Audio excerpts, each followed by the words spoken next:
दोस्तों नमस्कार, मैं डॉक्टर वीर सिंह एक बार फिर आपके सामने एक वीडियो लेकर आया हूं, जिसमें आज मैं आपके सामने selection of dog and training के बारे में बात करूंगा कि जैसे बहुत सारे लोग हैं, आप जब वीडियो में किसी डॉग को परफॉर्म करते हुए देखते हैं, उसके ओनर के साथ प्ले करते हुए देखते हैं, तो आपके भी मन में लगता है कि मेरा भी ऐसा ही डॉग होना चाहिए, मेरा भी एक पेट हो जो कि जिसके साथ मैं उसको इस तरीके से ट्रेन करूं कि वो मेरे इशारे पे काम करे।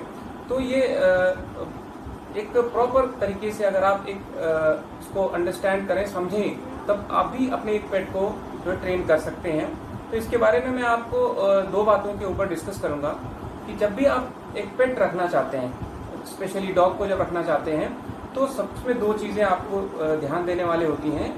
सबसे पहले तो आप कौन सा पेट रखना चाहते हैं, कौन सा डॉग रखना चाहते हैं, किस पर्पस के लिए रखना चाहते हैं, और इसको जो है किस स्टेज में अपने पास आप परचेज कर रहे हैं उसको। तो सबसे पहले आप देखिए, डॉग्स की बहुत सारी ब्रीड्स होती हैं, वेराइटीज़ होती हैं। बड़ी साइज़ के डॉग्स होते हैं, छोटे साइज़ के पेट्स होते हैं, डॉग्स होते हैं। कुछ डॉग्स बहुत एग्रेसिव होते हैं, कुछ बहुत ही डोसाइल होते हैं। और जैसे कुछ लोग डॉग्स को परचेज करते हैं या रखते हैं इसलिए कि वो अपने गार्डिंग के लिए यूज़ करना चाहते हैं, घर में रखना चाहते हैं, सिक्योरिटी पर्पस के लिए। कुछ लोग एज अ कंपेनियन रखना चाहते हैं, एज अ फैमिली मेम्बर रखना चाहते हैं, प्लेफुल एक्टिविटीज़ के लिए, उनके साथ थोड़ा प्लेफुल एक्टिविटीज़ करने के लिए। तो आपको ये पहले डिसाइड करना है कि आप किस ब्रीड को मैनेज कर सकते हैं। इसके लिए आपको डिसाइड करने में आप अकेले शायद इस डिसीजन को न ले पाएं, तो इसके लिए आपको क्या करना है कि आप किसी प्रोफेशनल से कंसल्ट जरूर करें, अपनी रिक्वायरमेंट्स को बताएं, तो उसी हिसाब से वो आपको गाइड करेंगे कि आपको किस तरीके की ब्रीड को चूज करना चाहिए। इसके बाद आपको क्या है कि उसमें, क्योंकि देखिए इसमें क्या है कि अगर बड़ी ब्रीड का डॉग है तो आप उसको हैंडल नहीं कर सकते, उसको फीडिंग प्रॉपरली नहीं करा सकते, और अगर वो एग्रेसिव डॉग है तो आप उसको हैंडल नहीं कर सकते, कभी भी हो सकता है एग्रेशन में आपको नुकसान पहुंचा दे। तो आपको ये डिसाइड करने से पहले थोड़ा इसके ऊपर डिस्कस करना चाहिए प्रोफेशनल से। और दूसरी चीज़, आपको अपना पर्पस भी डिसाइड करना चाहिए कि आप फैमिली के लिए चाहते हैं या गार्डिंग के लिए चाहते हैं। तो जब भी आपने ये डिसीजन ले लिया कि आप किस डॉग को रखना चाहते हैं, किस ब्रीड को रखना चाहते हैं, तो इसके बाद आता है अगला स्टेप कि आप इसको परचेज करें। तो आपको इसे कब परचेज करना चाहिए, ये भी बहुत इंपॉर्टेंट चीज़ है।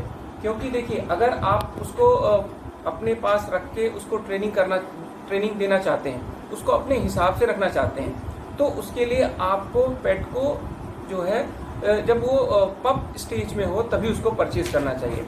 उसमें भी आपको सबसे इम्पॉर्टेंट चीज़ क्या है कि कोई भी पप जब पैदा होता है तो अपनी मदर से सेपरेट होने की एज उसकी जो है 2 मंथ से कम नहीं होनी चाहिए।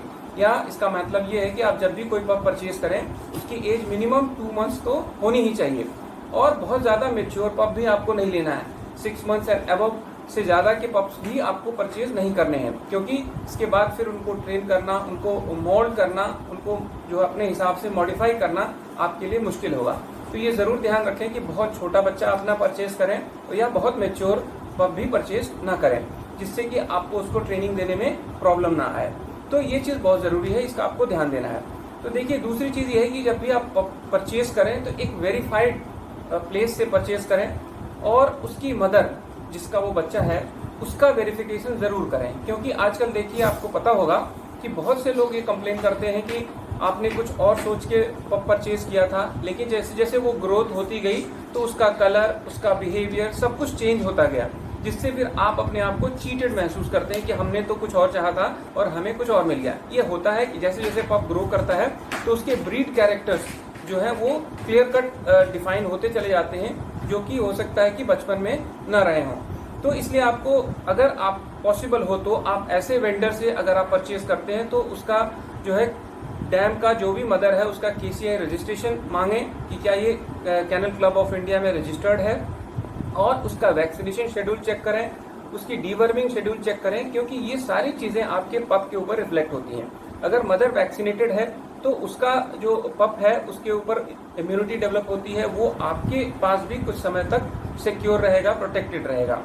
और दूसरी चीज़ ये है कि इसमें आजकल जो नया एक गाइडलाइन आई है एनिमल वेलफेयर बोर्ड में, शायद आप सबको इसके बारे में जानकारी ना हो, इसमें ये आया है कि अब जो भी वेंडर है, एनिमल का ब्रीडर है, डॉग ब्रीडर है, उसको स्टेट एनिमल वेलफेयर बोर्ड से रजिस्टर्ड होना बहुत ज़रूरी है। कि जो भी आप जिस भी वेंडर से ले रहे हैं आप ये भी इंक्वायर कर सकते हैं कि क्या आप रजिस्ट्रेशन हुआ है कि नहीं आपका स्टेट एनिमल वेलफेयर बोर्ड में। इनफैक्ट आप ये समझते होंगे, इसमें कुछ चीज लोग समझते होंगे कि इसकी क्या ज़रूरत है, क्यों हम अनावश्यक चीज़ों में फंसे। लेकिन इसकी ज़रूरत इसलिए है क्योंकि कोई भी चीज़ सिस्टमैटिक, जब वो वेंडर आपको अपने आप को रजिस्टर करता है तो उसकी कुछ रिस्पॉन्सिबिलिटी बढ़ जाती है, उसकी जो है आपके प्रति जो है उसकी जवाबदेही बढ़ जाती है। आपको कोई भी पेट आपको वो सेल करता है तो उसकी गारंटी भी उसको लेनी पड़ती है। आप उसको सू कर सकते हैं कि आपने तो इसके लिए पेमेंट किया था, इतना पेमेंट किया था, लेकिन आपको एक्चुअल में वो पेट मिला नहीं। तो इसलिए उसकी जो है वेरासिटी को वेरीफाई करने के लिए आप जो है उसको रजिस्ट्रेशन उससे मांग सकते हैं। और ये आज के डेट में लीगली बाइंडिंग भी है वेंडर के ऊपर कि वो अपने आप को स्टेट एनिमल वेलफेयर बोर्ड में रजिस्टर करे। तो इन सब चीज़ों को वेरीफाई करने के बाद जब आप अपने डॉग को, पप को ले आते हैं अपने घर में at the age of 2 months, तो वो बहुत ही डेलिकेट स्टेज में होता है, तो उसको बहुत ही पैम्परिंग की ज़रूरत पड़ती है। वो बहुत सारी चीज़ें अपने हिसाब से करता है, जैसे बेबीज करते हैं वैसे वो भी करते हैं। फ्रीक्वेंटली मोशन, फ्रीक्वेंट यूरिनेशन करते हैं। और 2 से 3 मंथ्स की जो एज होती है इनकी, इस स्टेज में आप इनको पॉटी ट्रेनिंग या मोशन जो है बाहर, घर से बाहर जाके करना, यूरिनेशन बाहर करवाना, इसकी ट्रेनिंग आप इजीली दे सकते हैं विदाउट मच स्ट्रिक्टनेस। इसमें आपको बहुत ज़्यादा स्ट्रिक्ट नहीं होना है। और चूंकि इनकी एज बहुत कम होती है तो frequent urination, frequent motion pass करते हैं, इसलिए आपको कम से कम 4 से 5 बार दिन भर में उनको घर से बाहर ले जाना है। जिस एरिया में आप ईयर मार्क करना चाहते हैं आप उसको जो है उनको ले जा करके टॉयलेट के लिए ट्रेनिंग दे सकते हैं। दूसरी चीज़, उनको घर में एक प्लेस भी आप ईयर मार्क करिए, जो डिसाइड करिए कि कहाँ पे वो सोएंगे, बैठेंगे, उनका एरिया डेवलप करिए, जिससे कि वो उससे एक उनकी ये भी ट्रेनिंग होगी। तो 2 to 3 मंथ्स का, 1 महीने का जो टाइम होता है आपके पास, वो बहुत ही पीसफुली या बहुत ही आराम से उसको बेसिक ट्रेनिंग आप उसको दे सकते हैं। इसके लिए आपको बहुत ज़्यादा उसमें स्ट्रिक्टनेस नहीं दिखानी है, बहुत ज़्यादा उनको डांटना नहीं है और कुछ भी इस तरीके का नहीं करना है। After the age of 3 months, 3 month का जब हो जाए तो आपको पता भी ये भी होना चाहिए कि at the age of 3 months जो है वैक्सीनेशन भी 2 मंथ से 3 मंथ्स के बीच में वैक्सीनेशन भी स्टार्ट हो जाता है। At the age of 2 month जब आप ले आए हैं तभी आपको एक वैक्सीनेशन होगा, और at the age of 3 months भी एक वैक्सीनेशन स्टार्ट होता है एंटी रेबीज का। At the age of 2 months आपको जो है कम से कम एक DHPPI, जिसके बारे में डिटेल में हम बात करेंगे आगे के वीडियोज़ में, वैक्सीनेशन भी आपको साथ साथ चलाना है, जो कराना है रेगुलर शेड्यूल में। क्योंकि ये एज में, यंग एज में जो पेट्स होते हैं, पप्स होते हैं, बहुत वल्नरेबल होते हैं कुछ बहुत ही डेंजरस बीमारियों के लिए। तो इसके बाद 3 मंथ्स की एज के बाद आप थोड़ी ट्रेनिंग को बढ़ा सकते हैं, और ट्रेनिंग को बहुत लंबा ना होने दें। देखिए, ट्रेनिंग का बहुत थंब रूल ये है कि एक तो आपको डिसिप्लिन में होना पड़ेगा खुद को। जब आप पेट को ट्रेन करते हैं तो आपको भी अपने आप को उसके साथ ढलना पड़ेगा और एक शेड्यूल फॉलो करना पड़ेगा, क्योंकि डॉग्स जो होते हैं बहुत पर्टिकुलर होते हैं, उनको शेड्यूल चाहिए। डेली एक शेड्यूल फिक्स करिए, उसमें उनको बाहर निकालिए और 10 to 15 मिनट्स स्टार्टिंग में एक छोटे छोटे एपिसोड्स के साथ ट्रेनिंग को स्टार्ट करना है। ऐसा नहीं कि आप पहले दिन ही चाहें कि एक ही दिन में आप उसको फुली ट्रेन कर दें जो भी आप ट्रेनिंग देना चाहते हैं। तो इसके लिए आप 5 से 10 मिनट स्टार्टिंग में ट्रेनिंग देना है।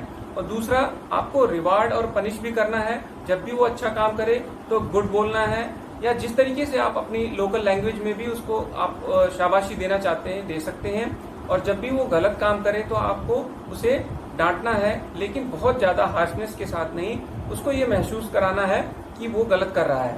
मारने के लिए मारना बिल्कुल भी आप अलाउड नहीं है। उसमें आप एक इंडिकेटिव, एक बहुत ही हल्के से इंडिकेटिव उसको ये रियलाइज करा दें कि आप उसको मार रहे हैं, लेकिन एक्चुअली में उसको कोई भी हार्म नहीं होना चाहिए। और दूसरी चीज़ कि आप हर गलत चीज़, सही चीज़ के लिए, आप गलत चीज़ के लिए नो, नहीं, या जो भी लोकल लैंग्वेज में आप कहते हैं वो वर्ड यूज़ करिए, और सही काम के लिए उसको गुड, शाबाश, या जो भी लोकल लैंग्वेज में आप कह सकते हैं उसको शाबाशी दीजिए, जिससे कि इसका मोराल जो है बढ़ता रहे। आप पेट को बहुत ज़्यादा इस तरीके से स्कोल्ड ना करें, डांटें, जिससे कि उसका जो है मनोबल या उसका सेल्फ कॉन्फिडेंस डाउन हो जाए, जिससे कि वो फिर से सीखने की जो उसकी जो एबिलिटी है वो उसको बाहर ना निकाल पाए, डरपोक ना हो जाए। क्योंकि डरपोक हो जाने पर एक बार जब आप उसमें बहुत ज़्यादा स्ट्रिक्टनेस दिखा देते हैं, पेट जो बहुत डरपोक हो जाता है, तो फिर आपके प्यार की बात को भी आपके पोलाइटनेस को भी वो उसी तरीके से लेता है जैसे कि वो डांटा जा रहा हो। तो इससे ओवरऑल साइकोलॉजिकल उसके ऊपर प्रेशर आ जाता है और वो चीज़ों को सीख नहीं पाता। फिर आप परेशान हो जाते हैं कि आपका पेट उस तरीके से परफॉर्म नहीं कर रहा है जिस तरीके से सेम ब्रीड का दूसरे लोगों का कर रहा है। तो इस तरीके से आपको ध्यान देना है। दूसरी चीज़ होती है कि बेसिक ट्रेनिंग में क्या है कि आप क्या एक्सपेक्ट करते हैं कि आपका पेट पहला नंबर 1 तो उसका जो है मोशन एंड यूरिनेशन ये घर से बाहर हो, एक पर्टिकुलर प्लेस पे हो जहां आप चाहते हैं। ये चीज़ें रेगुलर हो, रेगुलर आप करा के उसको ठीक कर सकते हैं। वो बहुत ही आसानी से आपका पेट सीख सकता है। दूसरी चीज़ बैठने के लिए, उठने के लिए, sit up and stop, roll, jump, bark, इस तरीके की जो बेसिक चीज़ें हैं वो आप सिखाना चाहते हैं। फेच, कुछ ऐसी चीज़ें आप बॉल फेंकते हैं उसको ले आने के लिए कहते हैं। तो ये ऐसा कुछ मिरेकल नहीं है, ये आप खुद कर सकते हैं पेशेंस के साथ। आपको इसके लिए पेशेंस रखना पड़ेगा और आपको उसको रिवार्ड करना है, उसको प्रमोट करना है, जिससे कि वो उस चीज़ को रिपीट करना है, बार बार रिपीट करना है उस चीज़ को। अगर आप रिवाइज कराएंगे उसको, सेम एक्टिविटी को कंटिन्यूसली रिवाइज कराएंगे तो उससे वो सीख जाता है। और ये जो ट्रेनिंग का प्रोसीजर है ये कम से कम जो है 2 से 3 महीने का टाइम लगता है इसमें। इसलिए आप ये ना सोचें कि आप 10 दिन में, 5 दिन में आप अपने पेट को जैसा चाहें वैसा ट्रेन कर सकते हैं। और ट्रेनिंग का ये जो फार्मूला है ये केवल आपके डॉग पर एप्लीकेबल नहीं है। आप किसी भी एनिमल को, हॉर्सेस को हम ट्रेन करते हैं, बर्ड्स को ट्रेन कर देते हैं, और इवन जो कैटल, बफेलो है, ये भी कुछ हद तक, बहुत ज़्यादा तो नहीं लेकिन एक सीमा तक आप जो है ओनर जो होता है उनको अपने अफेक्शन से, प्यार से उसको कुछ चीज़ें सिखा देता है। तो इसमें आपको पेशेंस रखना है और एक पंक्चुअलिटी फॉलो करनी है, एक डिसिप्लिन फॉलो करना है और एक रेगुलर इंटरवल पे आप उसको करना है। इसमें बहुत ज़्यादा स्ट्रिक्ट नहीं होना है, बहुत ज़्यादा आपको अग्रेसिव नहीं होना है, डॉग को सिखाने के लिए डेस्परेट नहीं होना है। और इन सब चीज़ों को अगर आप ध्यान रखें तो ज़रूर आपका पेट आपके इशारे पर काम करेगा और आप बहुत अच्छा फील करेंगे उसके साथ और आपको लगेगा कि कुछ मैजिक हो रहा है, जबकि ऐसा कुछ नहीं है, ये सब आपकी मेहनत का फल होगा। तो दोस्तों, मुझे उम्मीद है आपको इस वीडियो की जो भी इन्फॉर्मेशन मैंने शेयर की आपको अच्छा लगा होगा। अच्छा लगे तो आप इसको जो है शेयर करिए और इसको जो है आप सब्सक्राइब करिए हमारे चैनल को, और अपने कमेंट बॉक्स में आपके सजेशंस जो भी हैं वो भी लिखिए, जिससे कि हम आने वाले वीडियोस में उनको इंक्लूड करें। थैंक यू, नमस्कार।